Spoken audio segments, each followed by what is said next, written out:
সুপ্রিয় দর্শক বন্ধুরা, দেশ এবং দেশের বাইরে থেকে যেখান থেকে আমরা ভিডিও দেখতেছেন সবাইকে জানাই আসসালামু আলাইকুম। তো আজকে চলে আসলাম তান্ত্রিক কবিরাজ খাদিজা বেগমের কাছে, কারণ আগে একটা সাক্ষাৎকার নিয়েছিলাম, নেওয়ার পর আপনারা অতিরিক্ত পরিমাণের প্রশংসা গাইছেন। তো তিনি ভারত থেকে আগত, এইখানে এসে অল্প দিনে অনেক মানুষের মন জয় করে নিচ্ছে।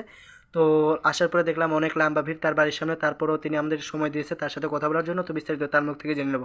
আসসালামু আলাইকুম আপামনি।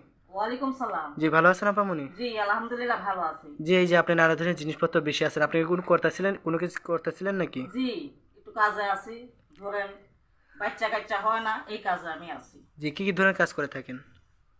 স্বামী স্ত্রীর অমিল, প্রেমে ব্যর্থ, ব্যবসা যাত্রায় বাধা, বিদেশ যাত্রায় বাধা, মানে নানান ধরনের কাজ করে থাকি আমি। মানে উপরে আল্লাহ, নিচে আপনি উসিল্লা করে থাকেন, মানে আমার যতগুলো সমস্যা আছে, বিয়ে বন্ধ, নিঃসন্তান, স্বামী স্ত্রী অমিল, প্রেম ভালোবাসা ব্যর্থ, জায়গা জমিনের ঝামেলা, হারানো জিনিস বাইর করে দেওয়া সব, মানে উপরে আল্লাহ, নিচে আপনি উসিল্লা করে থাকেন। জি জি জি, সব কাজের সমাধান কতক্ষণের ভিতরে দিয়ে থাকেন?